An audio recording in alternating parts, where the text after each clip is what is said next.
listened to thus far a lot, actually. Alright, he's back. Or Moto can skip over my attack phase. That's not good. Uh-oh. Mant says you played Jeskai Control. I did for several years in paper. I would have loved to get that 2 damage in Magic Online. Alright, Spawner. Okay. Would have really loved to get that 2 damage in. Okay. I mean, he's missing land drops. No, he's not. Okay.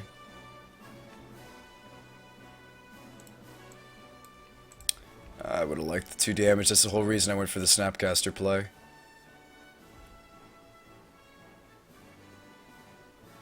I mean, with a Verdict in hand, I can't really justify toasting this anyway. Okay. Mesa go.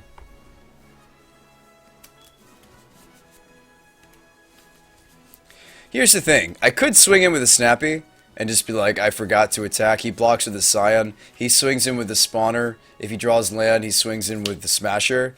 And then we ends.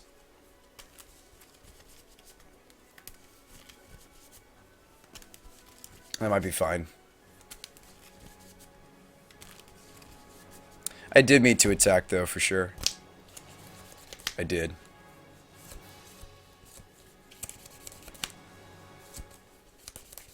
Whew. Also, lab coat is... Whew. You know, we're not in brew mode anymore. I guess we already brewed earlier in the stream. So if you guys missed that, that is an earlier segment of the stream.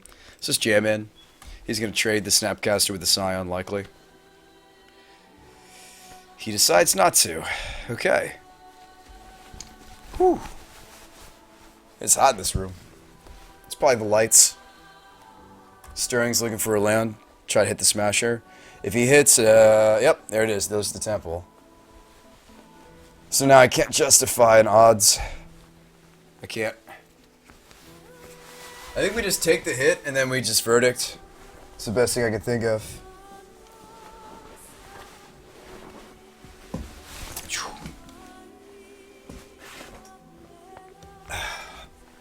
Better. Okay, so he's gonna go Displacer instead? Okay.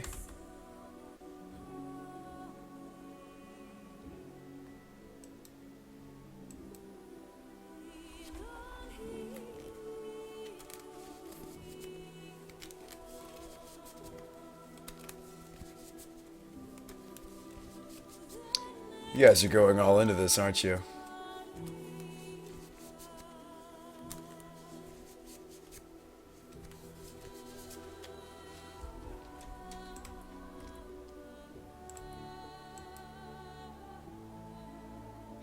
So say Verdict, can you still hold up the path behind it? Not unless I get a white source on this Mesa, which I could. But that would still be pretty painful on the card. Advantage to disadvantage ratios.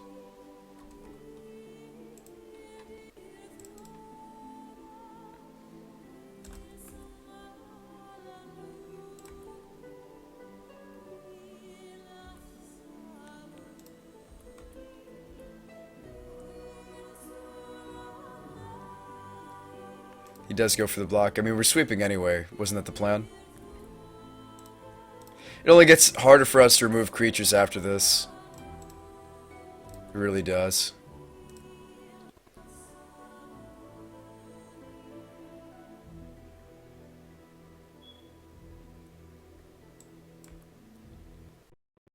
Interesting. Okay. Yeah, I think we go for a path on the Smasher and bin the extra fountain. I should need that 6th land.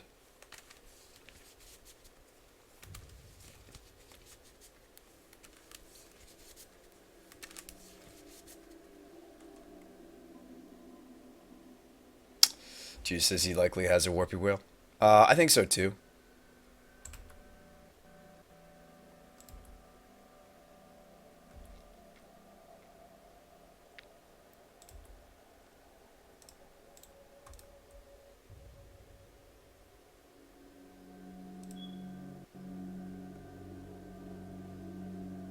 I think he has something. Negate? Okay. Alright, Cryptic. We have options. Go.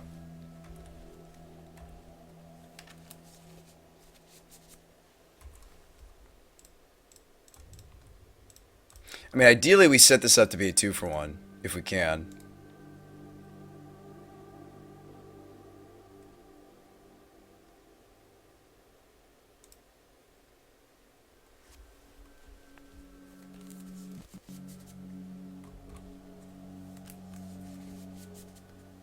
Chooses no reason to tap the mana without it. Probably then realize Verdict's uncounterable. Yeah, it's possible. I'm assuming this is something big and scary. Like Nulamog. Alright, Breaker. We hope to top a land, basically. If I don't top land, we don't have the odds ends. Here's the problem with Breaker in this matchup. They can recur this quite easily. I sometimes consider bringing in some sort of graveyard hate for this matchup, believe it or not, because you can answer all their threats, but the World Breaker keeps coming back. But you guys do get to see some sweet ends action. You can use it against Thrund, you can use it against Bogles. Here we're going to be using it against Drowsy. But unfortunately, I think... Unfortunately, even though we have some sweetness... What's nice is it doesn't target, so that we don't care about the smash. He'll just recur the Breaker. And we'll have to find a better answer. Like, you really have to answer the Breakers like a path, which I don't have in this hand.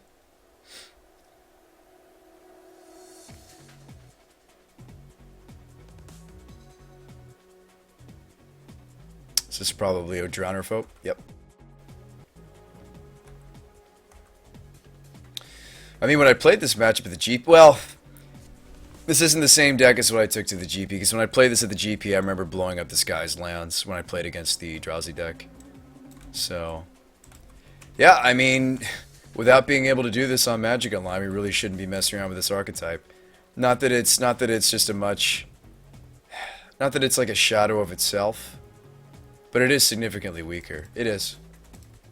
It is weaker without it is weaker without being able to blow up all lands.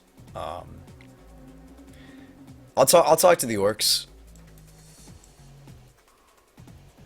I just think it's unfortunate because it's a really cool deck, but I mean you can play it at your local game store or whatever, at least.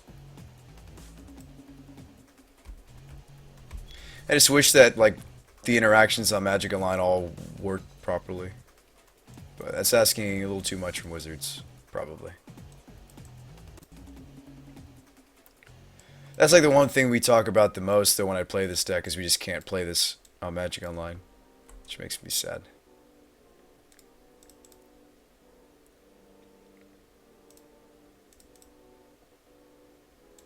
There she is, but it's too late. 1, 2, 3, 4, 5, 6, 7, 8, 9. But yeah, I against this opponent at the GP, I was playing against the Bant Drowsy thingy deck with the Nobles. I distinctly remember the... I mean, not distinctly, I did. I Tomio ulted, which felt great. Alright, let's game.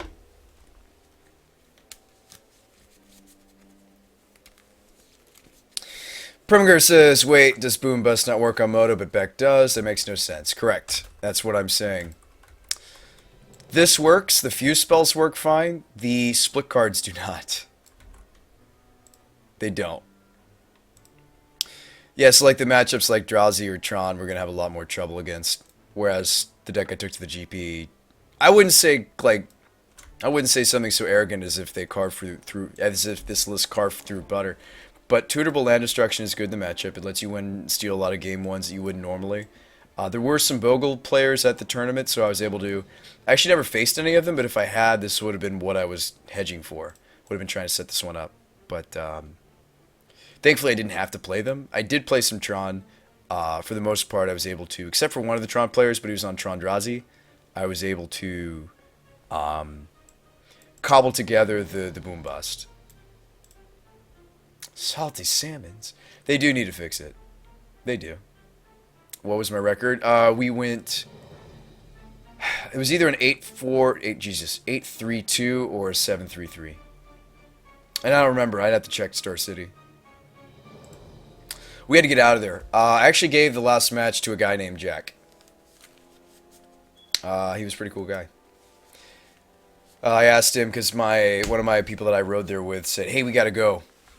And I was like, oh man, I was like, I don't know, maybe I should stay in this. And he was like, why? I was like, well, if I win the next one, I prize. And he's like, but everybody's ready to go home. And I was like, all right, all right, all right.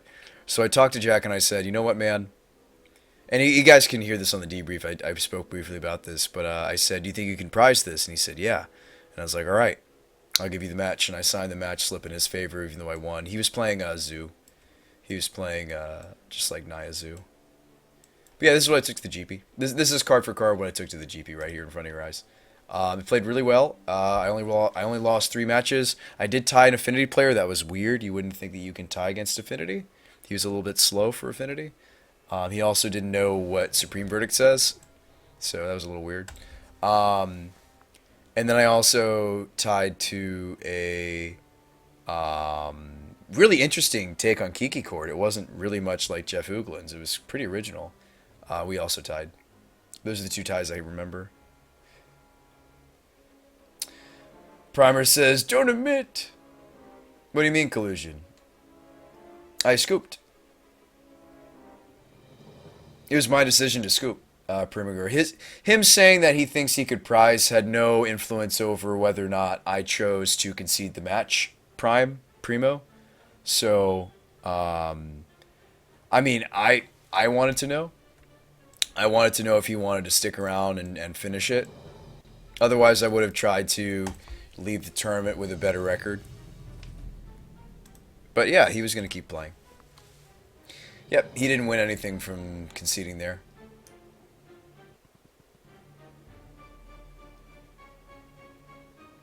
I would keep this one. Seems fine. Keep. I mean, it hopes to draw like a 3rd land, preferably a white source or a red source. But I will play it. Chromatic wants to what? Chromatic, just watch the rebroadcast, man. I'm happy to talk about it here, but seriously, if you guys really want to know what went down at the GP, just watch the debrief. Oh wow, 2 people did. Great. Just watch the debrief, guys. I'm happy to talk about it, but just watch the debrief. It's right there. It's about the first 20 to 30 minutes of the alright, so Tron, here we go. God, this game is so much easier game 1 with the land destruction. Alright, your move. It really is. Tron is just so much easier with the main deck boom busts in the brain decks. It is. Why not both? Yeah, Founder would have been solid there. Sylvan Scrying, please. Would like to spell snare it.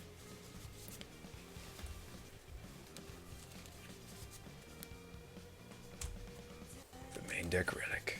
Okay. Let's jam. For testing purposes, okay, there's the brain too. For testing purposes, we'll see what would have happened if I could have set up the brain. It may not have mattered at all. He may have the natural turn 3 Tron. That's a case where I can eat my words and say, yeah, even the boom bust wouldn't have saved us here. But if we were able to set up where we tutor for the brain, where we had the ability to tutor and also had brain on 2 charge counters, I'd be sitting there like, yep, this is where we would blow up his lands. Thanks to the host Reno, Magic Gathering Strat. How's the deck been working? I have the cards to convert my Jeskai. Do it. Although maybe more people are aware of it now. There was a Star City article where somebody mentioned what I was doing with the deck, though he didn't mention me or the stream, which was kind of lame. But yeah.